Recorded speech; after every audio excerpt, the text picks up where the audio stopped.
Bonjour à tous et bienvenue dans cette nouvelle vidéo. J'aimerais commencer cette vidéo par m'excuser parce que c'est comme je vous l'ai dit, je lis tous les commentaires en bas de mes vidéos.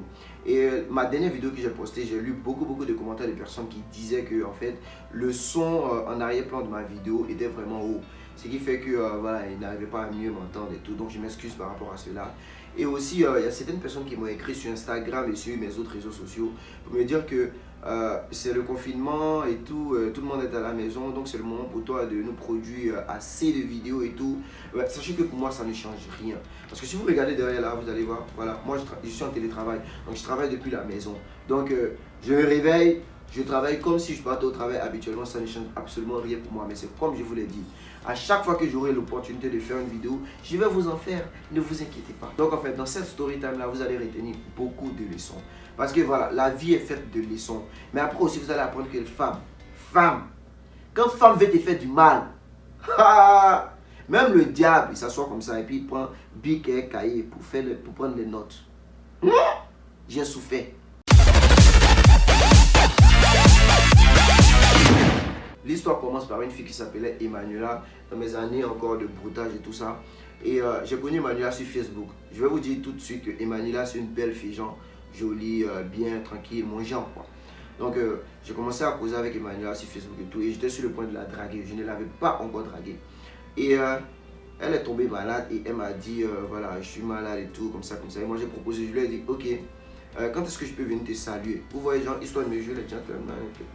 Donc, la fille me dit, ok, en week-end tu peux venir parce que j'ai certaines camarades aussi qui viendront me saluer et tout, donc vous pouvez tous venir ensemble et tout. Elle dit, ok, il n'y a pas de souci. Donc, on prend rendez-vous pour le week-end. Le week-end, j'arrive chez Manuela pour venir la saluer. Je vois elle avec ses amis et tout. Il y avait même sa mère qui était là. Et elle m'a présenté comme son amie, effectivement, parce que je suis son ami, je ne l'ai pas encore dragué, on causait tranquillement. Et après avoir pris de ces nouvelles, j'ai décidé de rentrer à la maison. Et parmi ses camarades, il y avait une bien en forme, bien jolie, mon genre même aussi là.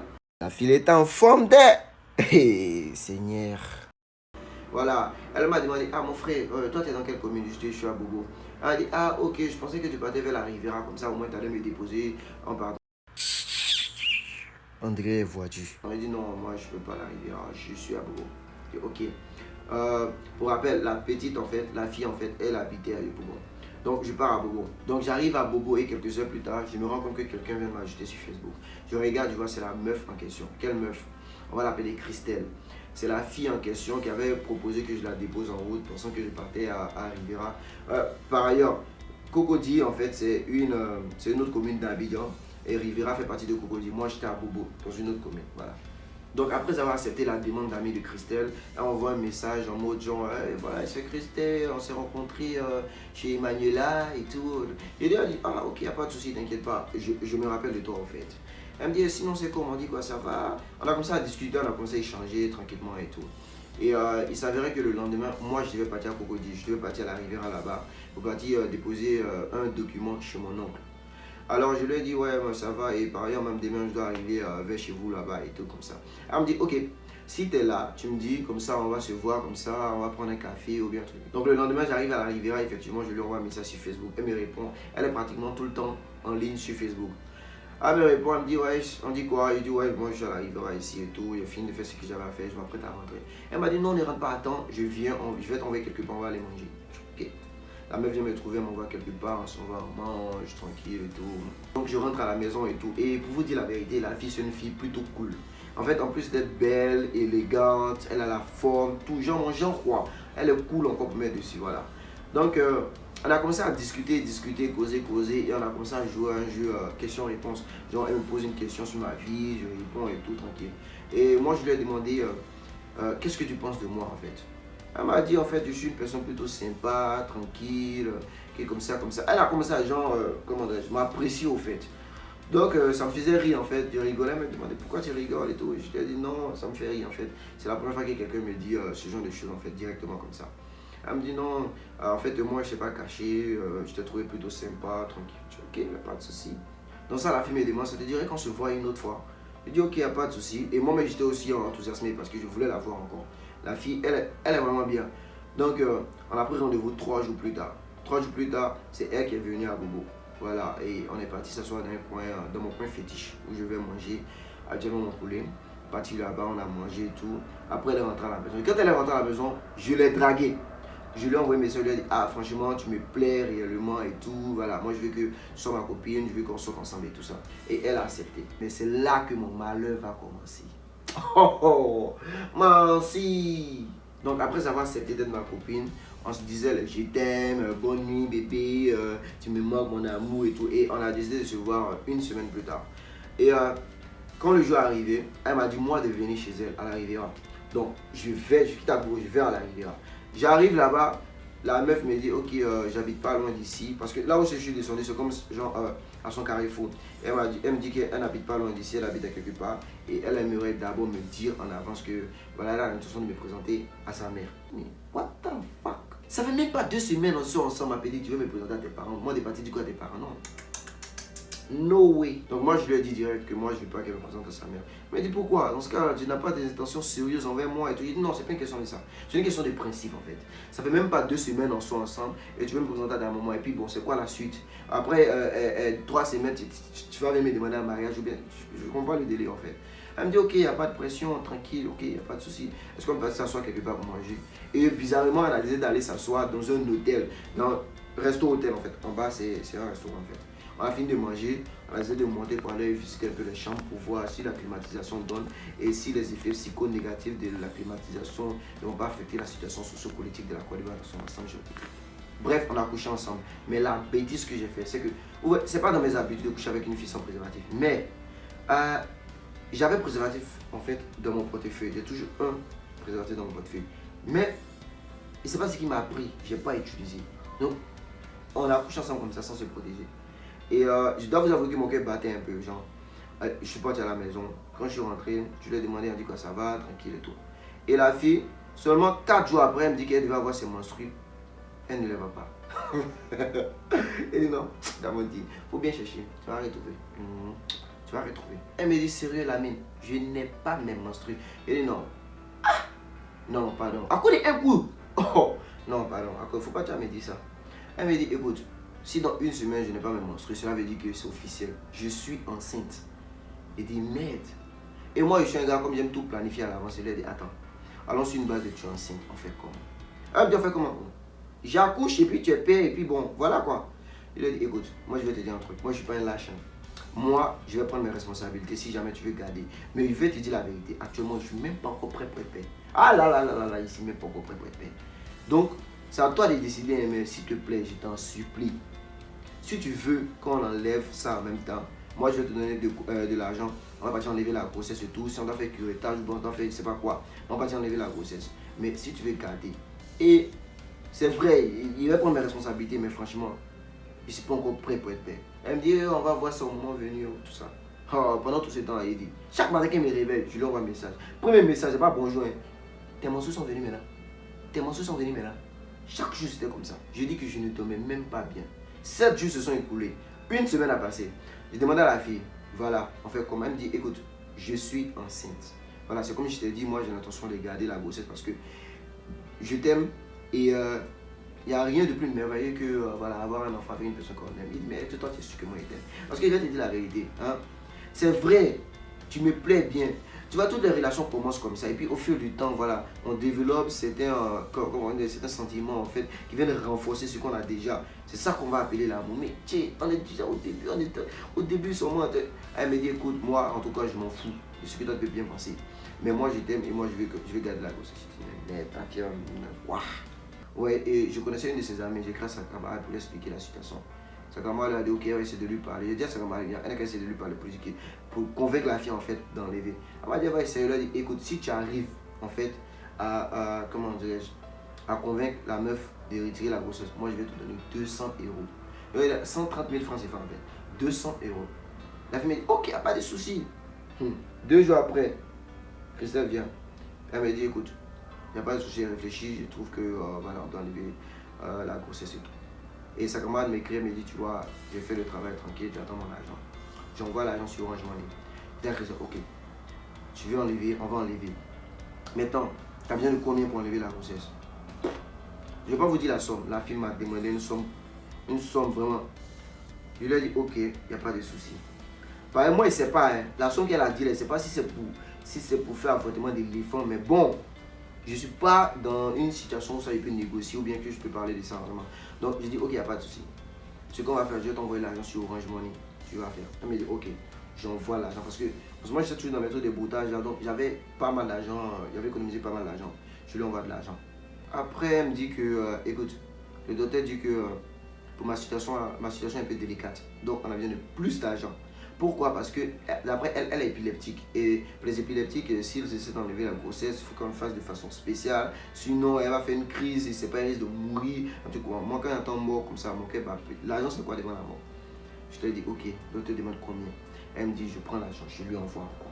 Oh, je dormais pas, hein, je dormais pas. Après le curettage, j'envoie un message à la fille. C'est comment c'est bien passé? Ça voyait pas au téléphone comme ça. Genre, je suis là, elle me dit, ouais, que le docteur m'a dit que je vais saigner durant les 3 prochains jours, il va saigner un peu. Et après les 3 prochains jours, ça va s'arrêter. Ok. Donc je cause avec la fille chaque jour. Et après les 3 jours, la fille me dit, écoute, je ne sais pas pourquoi, mais les saignements ne s'arrêtent pas. Les saignements ne se sont pas estompés.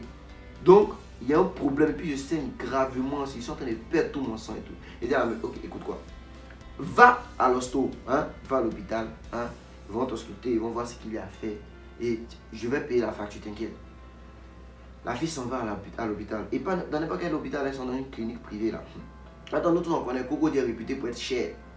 Ils sont dans une clinique là-bas et elle me vient, elle me dit que, écoute, le docteur a dit qu'il y a un problème, il y a eu un truc qui s'est passé, je ne sais pas c'est quoi, elle m'a expliqué dans ce langage de docteur là, qu'on lui demande de payer environ 1 200 000.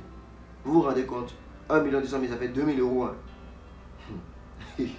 Attends, c'était presque tout mon argent que j'avais. J'ai dit, hé, Christelle, tu es sûre? Elle m'a dit, oui, c'est ce qu'ils ont dit comme ça. Et elle ne se sent pas bien, tout ça. Il a dit, attends, laisse-moi la nuit pour réfléchir et tout.